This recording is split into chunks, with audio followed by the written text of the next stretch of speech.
Guys आपण परत आलो आहे. आज 1 मे महाराष्ट्र दिवस. दादाला इथं विचारू, दादा इथं थांबलं आहे थोड्या वेळापासून. मी बघतोय काय प्रकल्प आहे नक्की हा. जय महाराष्ट्र. आज महाराष्ट्र दिनानिमित्त सर्व मराठी बांधवांना, महाराष्ट्रातील सर्व नागरिकांना खूप खूप शुभेच्छा. हा जो कंटेंट आहे तो आजचा कंटेंट महाराष्ट्रावर आधारित आहे. आता तुम्ही हा जो बोर्डवर बघताय तर काळ्या अक्षरामध्ये असे 4 शब्द लिहिले आहेत. सगळ्यात मोठा पहिला आहे भाषा, दुसरी आहे भूमी, तिसरी आहे संस्कृती आणि चौथी आहे अस्तित्व. आता साधारण हा 4 शब्द बघा आणि या 4 शब्दांना आता वर लिहिलेल्या लाल अक्षरात मराठी शब्दाशी जोडा. जसं की मराठी भाषा, मराठी भूमी, मराठी संस्कृती आणि मराठी अस्तित्व. आता याच्यातला एक जरी काळ्या अक्षरातले शब्द गहाळ झाला तर मला असं वाटतं आहे ज्या गोष्टी घडामोडी घडतात आहे आपल्या आजूबाजूला आजकाल महाराष्ट्रामध्ये, राज्यामध्ये, तर महाराष्ट्र हा धोक्यात आहे असं मला वैयक्तिक वाटतं आहे. म्हणून मी हा कंटेंट तयार केलेला आहे. महाराष्ट्रामध्ये राहून आपल्याला जर संयुक्त महाराष्ट्र 1960ची जर चळवळ माहीत नसेल तर मला वाटतं की आपलं हे दुर्दैव आहे. मी पण 2 वर्षापूर्वीच या गोष्टीचं बघत होतो की काय नक्की. मला पण वेळ लागला, पण ठीक आहे, उशिराने कळलं. संयुक्त महाराष्ट्राची चळवळीचा बऱ्याच लोकांना म्हणजे इतिहासच माहीत नाही आहे किंवा साधारण कल्पना पण नाही आहे की आपल्यासाठी 107 हुतात्म्यांनी काय बलिदान दिलेलं आहे, त्यांचा त्याग काय या महाराष्ट्रासाठी. डॉक्टर बाबासाहेब आंबेडकरांचं एक पुस्तक आहे मुंबई महाराष्ट्राची म्हणून, तर आपण सर्वांनी ते नक्की वाचावं. ज्याच्यामध्ये डॉक्टर बाबासाहेब आंबेडकरांनी मुंबई ही महाराष्ट्राची भौगोलिकदृष्ट्या, सांस्कृतिकदृष्ट्या, सामाजिकदृष्ट्या का असावी हा युक्तिवाद केला होता. आणि हा युक्तिवाद ज्यांच्यासमोर केला ती सगळी धनाढ्य लोकं होती, श्रीमंत लोकं होती सौराष्ट्र गुजरातमधली. त्यांना मुंबई पाहिजे होती. पहिलं साधारण असं झालं की त्रिभाषिक राज्याची निर्मिती करण्याचा विषय झाला होता, ज्याच्यामध्ये सौराष्ट्र आणि गुजरात, त्यानंतर सौराष्ट्रासकट गुजरात, त्यानंतर महाराष्ट्र आणि मुंबई असं वेगळं. पण त्याला महाराष्ट्रातून भरपूर विरोध झाला. त्यानंतर द्विभाषिक राज्यावर येऊन गोष्ट थांबली. त्याच्यामध्ये मुंबई केंद्रशासित प्रदेश करण्याचा निर्णय घेण्यात आला. त्या टायमाला महाराष्ट्रातून स्वातंत्र्यानंतर जे पहिले फायनान्स मिनिस्टर होते, वित्तमंत्री, तर त्यांनी राजीनामा दिला होता. एवढी त्यांची मराठीसाठी म्हणजे जाणीव त्यांना होती की जर महाराष्ट्रावर काय विषय आला तर सगळी पदं ही नाकारून त्यांनी महाराष्ट्राचा विचार केला होता. त्यानंतर मग बरेचसे नेते मंडळी, दिग्गज असे जसे की SM जोशी असू द्या, यात्रे असू द्या, त्यानंतर सेनापती बापट असू द्या, त्यानंतर प्रबोधनकर ठाकरे असू द्या, अशा खूप लोकांनी या गोष्टीसाठी आपला त्याग दिलेला आहे, चळवळ उभी केली आहे. आणि त्या चळवळीतूनच आज आपण पाहतो आहे की संयुक्त महाराष्ट्र हा मुंबई सकट आपला आहे. तर हा इतिहास मला वाटते जाणून घेणं खूप गरजेचं आहे. 107 हुतात्म्यामध्ये बंडू गोखले नावाचा शाळकरी विद्यार्थी होता. तो त्या मोरारजी देसाईच्या आणि सखा पाटलाच्या आदेशावरनं जो गोळीबार झाला होता त्याच्यामध्ये मृत्युमुखी पडले होते. बंडू गोखले हा शाळेचा विद्यार्थी वयाने जरी लहान असला तरी कर्तृत्वाने खूप मोठा आहे. असे 107 हुतात्मा आज आपण मुंबईमध्ये फाउंटेन म्हणतो जो एरिया आहे तिथं त्यांचं स्मारक आहे.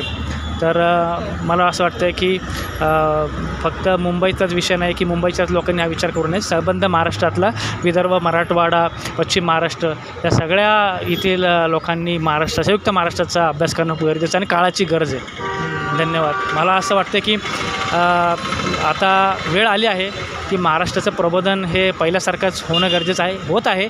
पण मला असं वाटतं की ह्याच्यापेक्षा अजून जास्त ताकदीने व्हावं.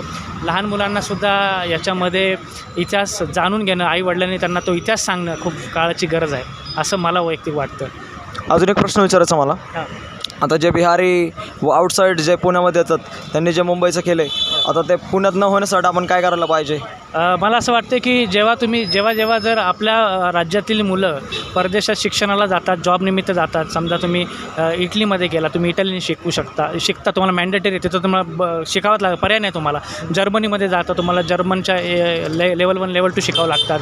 तुम्ही चायनामध्ये जावा, तिथे चायनीज तुम्हाला कंपल्सरी आहे. जापानमध्ये जावा, जापनीज कंपल्सरी आहे. तर मग महाराष्ट्रात राहून तुम्ही मराठी का नाही शिकणार? आणि तुम्ही असं हे देऊ नका की आम्हाला येत नाही, तुम्ही शिकायचा प्रयत्नच केलेला नाही आहे. कारण की तुमची ती मानसिकता नाही आहे. ती मानसिकता बदला, मराठी शिका. ज्या भूमीत राहतो, हे बघा कसं आहे, कर्मभूमी जो मानतो ना या राज्याला, तो तिथली संस्कृती आत्मसात करतो. पण जो फक्त पैसे कमवायला आला नाही या भूमीमध्ये, तो इथं फक्त पैसेच कमवायला आलेला आहे. त्याला इथल्या अस्मितेशी, परंपरेशी, संस्कृतीशी काही घेणं देणं नाही आहे. मला असं वाटते जर कर्मभूमी तुमची ही असेल, जन्मभूमी जरी दुसरी असेल, तरी तुम्ही कर्मभूमीच्या प्रमाणे संस्कृती, अस्मिता, भाषा आत्मसात केलीच पाहिजे. त्याला पर्याय नाही. आता जे दुसरे स्टेटचे लोक आहेत त्यांच्यासोबत आपण पहिल्यांदा मराठीतून बोलायला पाहिजे. आपण त्यांच्यासोबत हिंदी बोलतो, बरोबर आहे. मग त्याच्याबद्दल काय सांगायचं आहे? तुम्ही कर्नाटकमध्ये जाऊन बघा, तुम्ही तामिळनाडूमध्ये जाऊन बघा, तुम्ही गुजरातमध्ये जाऊन बघा. मी जास्त नाही बोलत. तुम्ही साधारण जर खालच्या साऊथच्या भागामध्ये गेला, मला सांगा तुम्ही वरच्या नॉर्थच्या भागामध्ये, उत्तरेतील भागात, तुम्ही तिथं मराठी बोलून चालेल का? नाही चालत, बरोबर आहे. हां, बिहारमध्ये तुम्ही मराठी बोलून चालेल का? नाही चालत. हां, मग महाराष्ट्रामध्ये हिंदी का?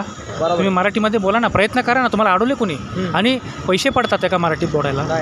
मराठी बोलून मराठीचं याच्या मागं एवढं मोठं गणित आहे, म्हणजे आर्थिक गणित खूप मोठं आहे. तुम्ही मराठी बोलला तर मराठी शाळा घडतील, मराठी शाळा घडल्या तर मराठी शिक्षकांना नोकऱ्या मिळतील, मराठी शिक्षक घडले तर त्या विद्यार्थ्यांना घडवणाऱ्या संस्था घडतील.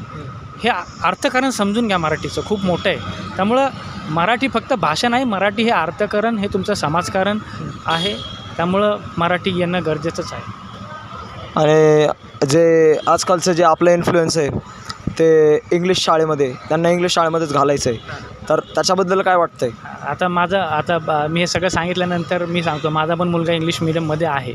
पण यावर्षी माझा प्रयत्न आहे की त्याला मराठी मिडियममध्ये टाकायचं. ह्याच्यामध्ये कसं आहे की सोशल सायकलमध्ये अडकले जातात सगळे पालक. साधारण जरा 4 परिवार बसले गप्पा मारायला, तर मग माझा मुलगा इंग्लिश बोलतो, एवढं चांगलं बोलतो. मग हे 3-4 जणं जर असं बोलले, तर जो 5वा आहे त्याच्या मनात जरी नसेल तरी तो त्या सोशल सायकलच्या ट्रॅपमध्ये अडकतो. आणि मग तो अडकून तो शेवटी काय म्हणतो, मी माझ्या मुलाला काय टाकू मग तिकडं.